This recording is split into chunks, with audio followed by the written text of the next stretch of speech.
welcome back to the Survivor Series. This is the Shoot Happens Pool. Week 8 just wrapped up. We're going to do some quick hitters for you guys. We're going to recap Week 8, and then we're going to talk about who we are picking. I got a hot take for everyone, so that's going to be fun. Who we're staying away from and who we're on the fence with. And I think, let's start it out with this, Trev. You are still alive. You got one pick left, right? That is correct. You lost last week. It was a disaster. You went with Matt. You went with Matt's idea. Losing to two of the worst. Well, I mean, I wrote the idea before I ever saw it. It was Matt's idea, so can't. I was going to say I'm not getting blamed for this. No, but how is Atlanta losing by 30 to the Panthers, and then what was it against the Dolphins? 34-7 or something. 34-10. Yeah, it's ridiculous. Kirk Cousins is why, my friend. Kirk Cousins. And we're going to get into that. So before you two keep blabbing, let's get into a Week 8 recap. 3 fourth-quarter touchdowns lead the Jets to their first win of the season over the Bengals. Let's talk about it. It was a wild win, man. It was a wild win. I didn't watch that one. Not a bad idea to not watch that. As much fun as Justin Fields versus Joe Flacco could possibly be, but the Jets. It was all right. That is true. The Jets had 502 yards of offense, including 254 yards rushing on 37 attempts. Big game for Breece Hall. And, you could say Justin Fields didn't play the best, but I don't know if you guys saw the comments from the Jets owner leading up to this week, pretty much calling him out and saying that the reason why the Jets were defeated up until that point was because of the quarterback play. Are you serious? Yeah, very dead serious. And, I don't feel a certain way about Justin Fields. I feel like the Bears thing was a terrible experiment, and then kind of felt bad for him in Pittsburgh. Kind of a gimmicky thing. Thought this would be a really great fresh start in New York for him, but it just really hasn't clicked all that well. But for the owner to come out and pretty much say, yeah, we actually sucked because of one guy, that's a shocker to me. That's a shocker. So I'm glad they got this win. It's against the Bengals, so really, who freaking cares? They stink. They're just an absolute black hole on defense. They cannot contain anything. Good win for the Jets. Good for them. Good. Are the Packers back on track despite being down into the second half? The Packers rallied back from behind in a huge game. What do we think, Trevor, before we hand it over to Matt? They're getting wins, but they're not looking good at doing it. All right. Fair enough, Matt. Yeah, the Packers really needed to get bailed out by. It was a great Jordan Love game, and it was a great Tucker Kraft game. Don't get me wrong, but they're finding themselves in these holes, and they're really having a hard time pulling out of them. And they're playing against Pittsburgh, which Pittsburgh, again, similar to the Bengals, maybe this is an AFC North issue, just has a defense that gives up just about a yard to anybody. Maybe even if they threw the punter out there as a wide receiver, and it shouldn't be this hard for the Packers. It really shouldn't be this hard for the Packers. And I'm still losing confidence. They win that game, but I'm still losing confidence in them. Dolphins and Ravens show some life in big upsets over the Falcons and Bears. Let's talk about Tua and Kirk Cousins. Tua, 4 touchdowns, man. Did you ever think I would come out of my mouth? Let's talk about Tua. Let's talk about Tua and Kirk Cousins. That's why people are listening tonight. Because they're like, God, we got to hear. I know. We got to hear from him. It was just a blowout game. I don't know if you guys watched a minute of it. I don't blame you if you didn't. Actually, I did. It was just bad from the start. The Dolphins had it after the first quarter. Terrible game by Bijan Robinson. Everybody is running for 200 yards plus on this team, and the Falcons, who are pretty far up there in yards per game on the ground, can't even sniff like 60 yards on the ground. It was pretty pathetic. And I just saw a quote from Kirk Cousins talking about how he still wants a chance to be a number 1 quarterback on the team, with the trade deadline coming up. And boy, was that just a vote of confidence for him and NFL teams after that week, huh? Everybody's just banging on the Falcons' door to trade for Kirk Cousins. And I'm trying to say that so the Vikings do not do it. Let's talk about the Bears. They just did what the Bears do, man. Like, I know the Bears were on a 4-game winning streak. and they're going in to play the Ravens, and the whole thing that was floated out for most of the week was that Lamar was going to play, and then he didn't end up playing, and they started Snoop Huntley, who is a former Pro Bowl quarterback. Don't forget that, fellas. And you think that's just a classic, like, Ravens don't have it, year from hell, whatever. Nope, turned out to be a trap game.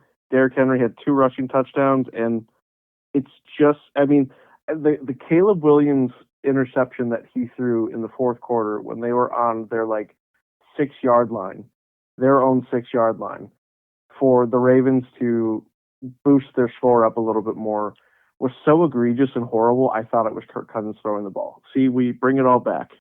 Look at you. What a good reporter. Trevor, it was Trevor, horrible. What do you think about the Bears? They beat themselves every week.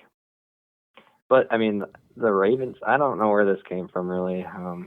Good for them, turning it around a little bit. I am curious to see how the rest of their season goes, because when they get Lamar back, they still have some time to make a push. So it'll be fun. True. Yeah, rumors have it that he is potentially going to be back next week. Is that correct? Or this week, I should say, this upcoming week. Yeah, I know he's been practicing a little bit. They're going to have to, I mean, the other part of it is they play the Thursday night game, so it's going to be really hard for him to come back. So yeah, I would make an assumption that they're not going to push him into it, especially it's against the Dolphins. Like, they their defense back, or are they still lacking on that side too? They're still missing some guys, but they got Kyle Hamilton back, which is a really big deal for them in the secondary. But yeah, there's still some guys that are missing on the in the front seven for sure. Sure. Gotcha. Yeah, hamstrings are tricky. Jaden's out with a hamstring injury, and I think he's going to be out for a while. The way the Commanders are going, I think he should stay out for the rest of the season. Just let Mariota be in there. But that is going to be a quick hitter that I'm going to talk about here in a couple seconds. The 3 big teams that the people picked this week were the Colts. 23 individuals picked them. They won. Falcons with 19, Bengals with 13. They both lost. 64 brutal.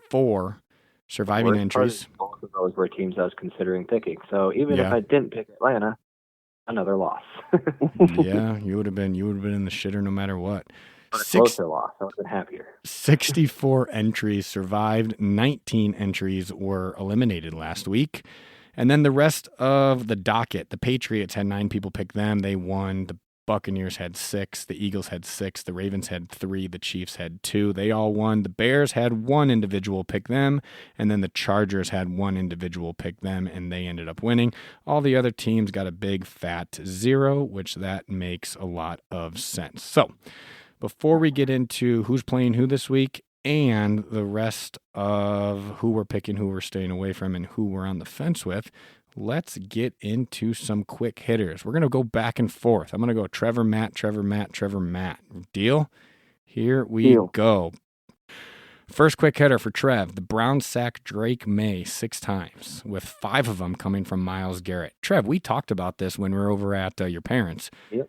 Yes, we did. He could have possibly set the record. That would have been fun to watch. What do you think about that? That would have been awesome. Well, the worst part is it wasn't even a close game. Like, how do you get that many sacks and you can't even hang in the game? Yeah, I have no clue. They ended up losing, right? Yeah, 32-13. So I don't know what to tell you about the Browns. They got to figure some stuff out. If you're getting productivity from your defensive line, you got to not let the other team score so much, and you actually have to put some points on the board. Yeah, I don't know if they're getting productivity from the defensive line or just their one guy. Matt, what do you think? Well, that's true.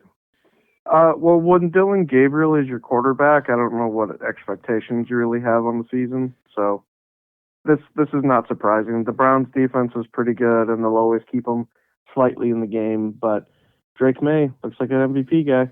Love it. Chargers. If you still got Flacco there? Flacco's in Cincinnati, baby. Still in the States, though. But does it change anything if they would have kept him? No, I think that's why they traded his ass. Yeah. No, man. I think if they put Deshaun Watson's corpse out there, it wouldn't change anything. Oh, my gosh. Next quick hitter, Matt or Trevor, we're sending it over to you. Chargers slaughter the Vikings on Thursday night. Give me your 2 cents. What do we got going on, Matt? Trevor. First off, this was supposed to go to Matt, and I don't want to answer this one. Well, he's deferring to you, Matt. What do you got? Well, that's fine. I don't know. I don't want to say this is like the typical loss because it's not. Like that's a pretty embarrassing one. But now in retrospect, with Carson Wentz is done for the year. He has got a ridiculous amount of things torn in his body apparently, and he was playing the game. I think maybe with that knowledge that things were a lot worse, and they kept trotting him out there. So he's done for the year. So now they're going to have to put J.J. McCarthy in, God forbid. I don't understand this sacrifice. Like, what was the point? Yeah, the point of it, in hearing Carson Wentz talk about it, and it's like that's great, man. But your body was just ripped to shreds, buddy. Like, what was? I know you're trying to prove you're tough and everything like that, but at a certain point, like, I feel like you don't have to do that to yourself. The Vikings as an organization should at some point be like, okay, we trust Brosmer. You could pull some random guy off the street. I don't care, but someone has there to take a hit. Sign up, Matt. But then it's pretty clear that they don't trust Brosmer and they don't trust McCarthy enough to put them in for Carson Wentz, who has like his arm on the field. Like that's damning to me. So not to minimize what the Chargers did, they totally owned the Vikings like nobody's business, and Herbert looked awesome in that game, and the Chargers defense looks pretty good, but like it's just like real pathetic showing from the Vikings. Yeah, JJ looked pretty good bouncing over players when they were coming to the sideline, so his ankle looks pretty decent. Talk about ankles that are not decent, and this sucks. Giants lose Scatabo to a nasty ankle injury, like backwards, broken, dislocated, all the ligaments gone in his ankle injury, while Saquon runs wild for 150. Trevor, what's your thought? We'll send it over to Matt after you. It's really too bad. The Giants were not getting good, really, but they were getting interesting. I'll put it that way. It was just fun to hear about a new duo of the Jackson Dart and Scatabo, and it's just too bad you get the young guy that's playing pretty well and get that injury is pretty bad. Yeah, it was nasty. It was fun to watch those two frat boys play together. It was pretty good. Matt, what do you think? Well, I mean, even if you back it up to Malik Neighbors tearing his ACL earlier in the year, and you look at Jackson Dart, Cam Scatabo, Malik Neighbors, like that's kind of a fun group. Like that's maybe something that you can really build around. And I don't think Brian Daboll is the right coach for that group, so they'll probably look to move on. But like, it's going to make it really, really hard on Jackson Dart now because he has guys that you've never heard of that probably worked in a deli last week that have to play running back because that's what they're looking for, big white guys that can run into walls. It's a bummer. It's a bummer. It was good to see the Eagles actually trusted their ground game again after ripping the Vikings apart through the pass and not running the ball at all. But not everything is about the Vikings, guys. We don't have to keep bringing it back to that. Last one, Bills. James Cook rushes for 216 yards in a 40-9 blowout over the once promising Panthers. Did the Panthers just completely crap the bed, or is this the real Panthers and the Bills look like they're on top again? What do we think? Trevor, start with you, and then you can go Matt if you want, or you can flip-flop it, defer. Who cares? We're having fun tonight. I think the Panthers are just all over the place. They're not that good of a team. I don't think this game means a whole lot. I am happy for James Cook. I love watching him. So that's a fun game. But I just don't know what to expect from the Panthers. They're the other Atlanta almost. Okay. You guys want to know? You guys want to know a fun fact about James Cook? Yeah, you always have one good fun fact. Well, more than one, but you have a good fun fact every single session. I like it.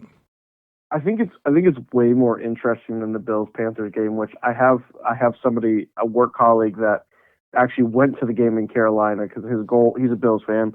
His goal is to watch the Bills in every NFL stadium. I think he's been to like 12. That's legit. So far, and Carolina was the next one. And he texted me at halftime and said, yeah, everybody's clearing out, so we're actually getting to move down to the first level or whatever. And I was like, that's great.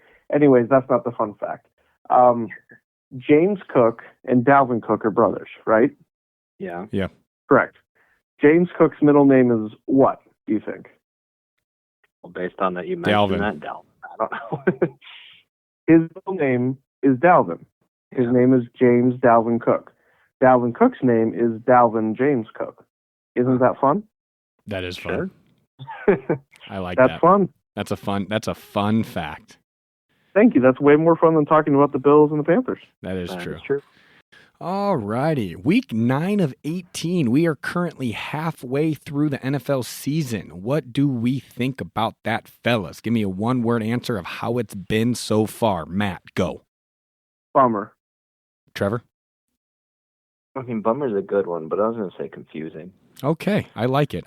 Here are the matchups this week. We're going to go down the line, and we're going to get into who we're picking, who we're staying away from, and who we're on the fence with.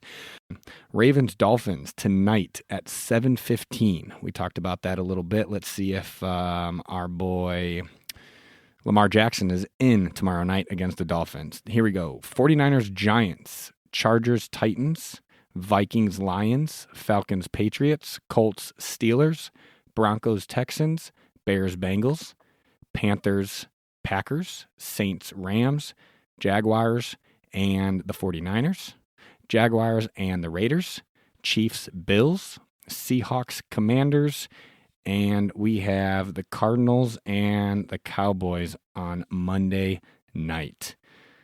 Before we get into what we're going to do pick-wise, we're going to keep it going. I'm going to wait for that little bomb to drop. So, Trevor, let's start with you. Since you're alive, who are you staying away from this week? Who am I staying away from? Okay. Interestingly, I'm seeing here that I'm actually pretty aligned with Matt here. Ooh. I don't like the 49ers being the Giants.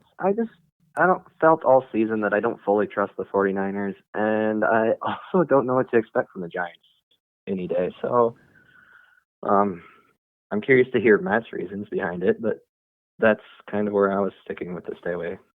Matt, Trevor's aligning with you. What do you think? There's no scientific fact or statistical knowledge or all 22 breakdown that I really need to have here. It's just the all bad vibes bowl going on here. I just that 49ers team against the Texans looks putrid, and I don't like the going from West Coast to East Coast trip. You're playing against the Giants, who just lost another playmaker, nothing to lose. If Jackson Dart throws for 300 yards in this game, I would not be shocked. Like, just don't mess with it. I don't think Purdy's going to play either in this game. Just it's bad vibes. It's bad vibes. There's a lot of injuries all over the place. One little stupid thing. If it rains, that's even worse. Just stay away from it. I like it. I am staying away from the Ravens and the Dolphins. I think Tua's got a little momentum going into the next game, and who knows if Lamar Jackson is going to be there. The Ravens did look good last week, so stay away from that one, because I know people are coming down to actually having to pick some of these tougher games. I don't think the Dolphins-Ravens is too tough of a game. I'm guessing there's going to be a lot of people picking the Ravens over the Dolphins if they still have that available. But stay away from that one with what the Dolphins did last week, in my opinion. But I'm out, so why listen to me? Who are we on the fence with, Trevor? This is a weird one, and it probably should be a no way, but I am on the fence for the Jaguars over the Raiders. It scares me, but it's one of those ones, if I had an extra life, I kind of want to go with it just to see what happens. A little risky play. I like it. Raiders are coming off of a bye, and I think Brock Bowers is going to be back. The one thing that's in the Jaguars' favor is they are just turnover machines, and Geno Smith is throwing the ball to the other team because he thinks they're teammates or something like that. So, but I hear you. I hear you. I was looking at that game too, and I was actually considering the stay away from it because I think a lot of people are going to be on the Jags. Yeah, I'm saying it's on the fence if I had 2 lives. I'm never going to pick it when I only have 1 left, but yeah, it's an interesting one.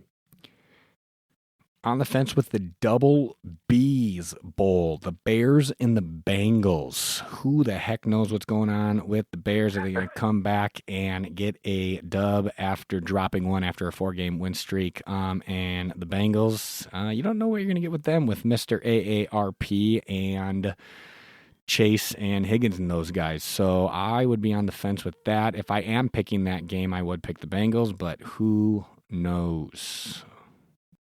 Matthew, let's send it over to you. Who are you going to be on the fence with? Well, I think it's important to remember that I need revenge against the Arizona Cardinals. So I'm definitely going to pick Dallas. Well, they would be my team on the fence. I know Dallas just got walloped by the Broncos and RJ Harvey last week, but I think this is a big Dak game. I think this is airing it out Monday night. CeeDee Lamb making it rain, George Pickens fighting the crowd, like literally going into the crowd to fight people while they're running a play on offense. Let's go Dallas, baby. Had your pick left, you would have lost twice to Arizona. Yeah. Look, and that's the thing is, I think a lot of people have already picked Dallas because of the Giants game earlier this year. I still had Dallas in my back pocket, and if this was my play, I would want to get off of them. Say that again, Trev. You can. Whoever's listening can pick Dallas because Matt doesn't have an option here. So it's only if he picked Dallas that Arizona would win. Ah, that is true. You won't get the Matt curse. Mm-hmm. Who are you going with this week, Trevor, to hopefully survive another week? Yep, it's making me nervous because I'm seeing him aligning with Matt again. But it's got to be the Rams over the Saints. I don't know how they could possibly lose that game. I do give a second one to. It's perfectly fair to go Chargers over Titans too. There's no reason that can't pick that one. But I was picking Rams over the Saints here. Okay, and it looks like Matt is in alignment with that. Is that correct? This is a home game for the Rams. Tyler Schaff, or however the heck you say his name, is going to be the starter. They're benching Spencer Rattler. Look, this is a pretty tough matchup for a rookie in his first start on the road. Jared Verse might have 3 sacks in this game. Like, that Rams defense is going to be killing him. I feel like this is a layup. I would also pick the Rams over the Saints. But you know what, fellas? I think for the rest of the year, if you guys are picking against the Commanders, you are absolutely safe. I am putting them down into the bottom of the bottom. They are done. I think Jaden is going to be very cautious about coming back. Well, not Jaden. I think the team's going to be very cautious about him coming back. The Seahawks, I do like the Seahawks. So if you want, and you can pick against the Commanders, I think it's a safe call. What do you think, guys? Are you with me on that one? You're starting to sound like us Minnesota fans. Well, I should say myself. Did you watch that Monday night game? I saw bits and pieces. Yeah, it was watching. It was horrible. I told Taylor this at our golf league that I have the 2-box going. I had the World Series on one side, and then I had the football game on the other one, and about near like the end of the first quarter, I just committed fully to the World Series game, which was great because it went 18 innings, which I didn't stay up for all of it, but I couldn't watch that game anymore. It just sucked so much. Yeah, pick against the Commanders, guys. We're going to wrap it up here. A couple shout-outs. It was Kenny's birthday, I think a couple days ago, last Saturday. So shout-out to the commish. We are trying to get him on the mics. We just got to make it work with his schedule and our schedule, so we will make that happen. Also, shout-out to our man Trevor. Happy birthday. How old are you now, sir? Birthday not that long ago, too. Yeah. I'm like the host, though. So I'm not going to shout my own birthday out. Well, I didn't know we were supposed to shout out birthdays. You could have, but you missed your chance. How old are you turning? I forget. A million. Dang, you are old. You didn't look old on the volleyball court tonight, and that's where we're going to leave it. Thank you guys so much for tuning in. Week 9 is coming up, and hope you survive another week. And Trevor, I hope we survive another week because we are riding on the coattails. and we will be back again next week for the Survive This series. Thank you so much for listening. Like, comment, subscribe, share, do all the fun things.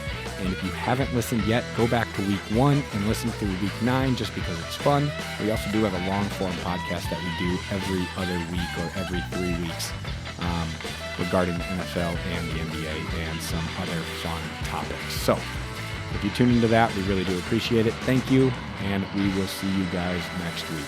Peace.